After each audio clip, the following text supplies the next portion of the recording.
Pasensya na po, makikita na po kayo sa shot. Kita na po ito.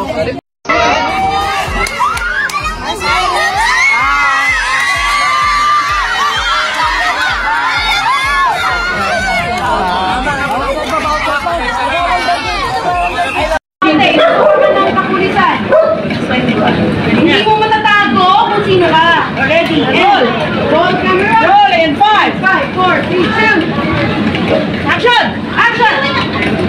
And 5, 5, 4, 3, 2. Action! Action!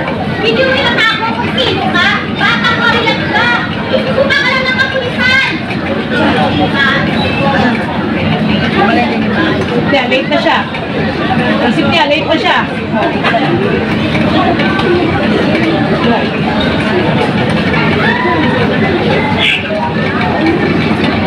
Yan, isa pa ako, isa pa ako.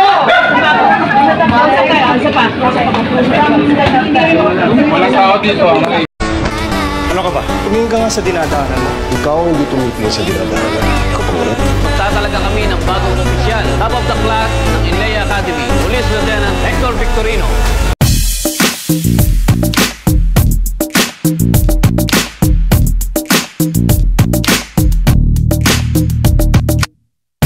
Mga kapatid, ibang klase yung Coco Martin.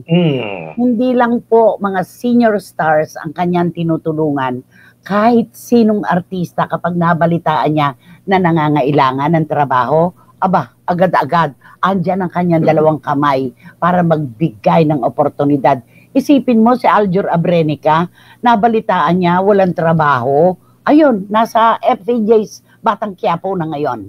Oo, yan naman ang maganda. Na, talaga, alam mo na, si Coco Martin lang ang nag-iisang artista na nakagawa niya na tumutulong sa mga old mga artista, yung mga hindi na nabibigyan ng chance, na ngayon yung mga artista nabibigyan din na mahuhusay, na hindi nabibigyan ng break, nakukuha niya.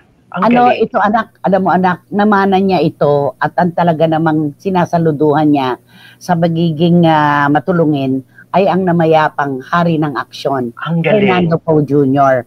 Yun ang bit-bit niya hanggang ngayon. At ang nakakatuwa, di ba, si Aljur Abrenica, nag one day last day, sa first day last day siya sa incognito. Pero sa kabila ng lahat, napansin siya dahil magaling siya doon. Di ba?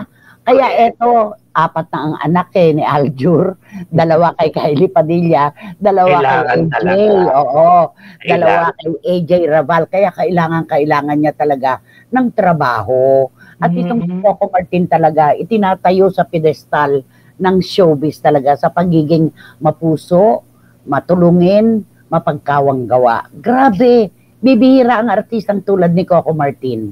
Opo na, at saka, ang maganda pa dito, hinahanapan niya talaga. Nakita mo katulad kay Aljur, ang ganda, police lieutenant. Alam mo yung bagay na naman sa kanya. Kaya pinaghahandaan niya talaga, nagpapalaki ng katawan si Aljur. Hindi yung basta kukunin ka, gagawin ka lang na passerby, gano'n. Hindi yung nakaupo ka lang sa kanto, nakikipag-inuman. Pipiliin ni Coco yung nababagay na role para sa iyo. Nandun yung respeto. Di ba? Kaya ito, bisahin na natin ang papuri ng ating mga CFMers.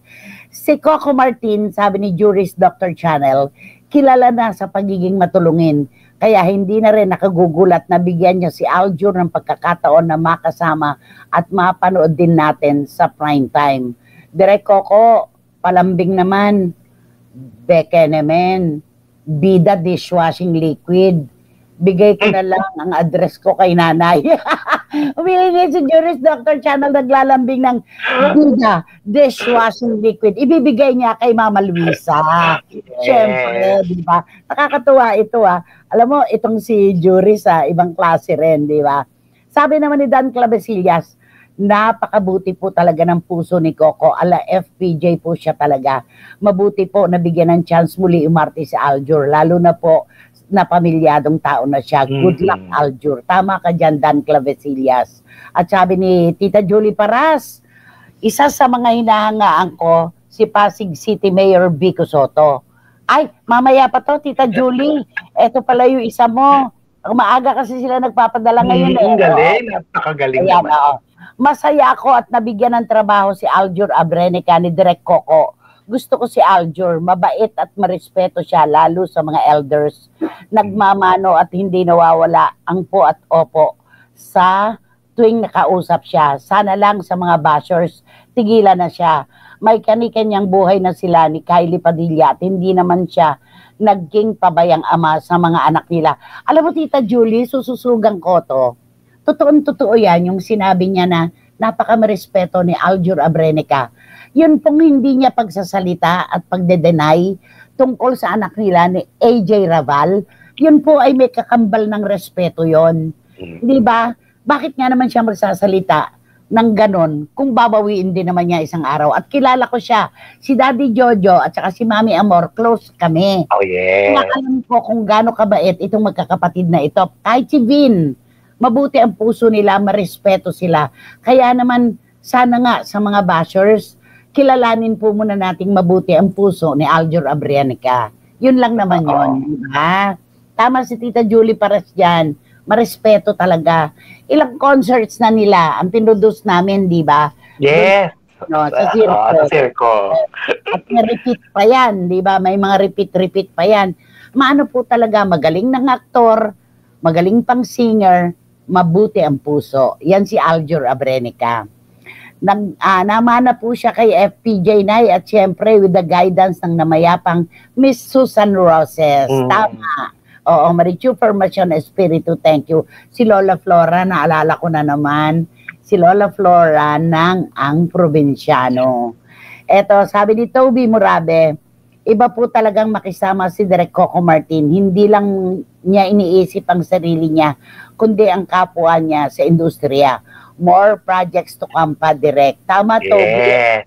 Kaya naman inuulan siya ng biyaya.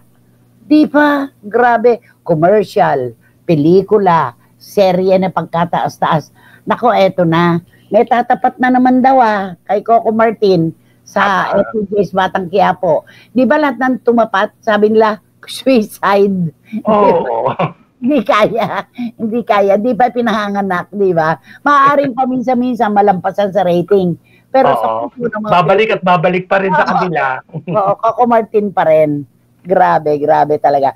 At sabi ni Boyzy Caragay, magaling talaga na sa action si Aljur. May future talaga siya. Sa incognito lang, first day, last day, pero talagang napansin siya, lalo na sa mga action scenes. Nag-iisa ka talaga, tanggol. Talagang napaka-humble pa rin ni Coco Martin. Totoo, speaking of pagiging humble, ang daming po pwedeng mag-undergo ng workshop kay Coco Martin, di ba? Sa totoo lang. Sa kabila ng kanyang magiging mayaman, sikat, lahat-lahat hindi binago. Sabi ni Eddie Letada, nag-iisa lang si Coco sa ganyang pagtrato sa mga kapwa-artista na wala nang ganong proyekto. Coco, Bakenemen, kahit passerby lang o crowd, magka-project lang. Marami naman tayong pinagsamahang indie film nung hindi ka pag-aanong pansin ng mga tao. Ay, nakikusap si Eddie Letada. Nangangailangan daw, Eddie. Nangangailangan daw sa Batang Quiapo yung ilulublob sa drum. Yon, bakit ang hindi? Kung markado naman. Napakaganda ng puso mo talaga, Direk Coco. Tumutulong siya sa mga taong nangangailangan. Kaya full of blessing siya. Sabi ni Tita Nene Olanday.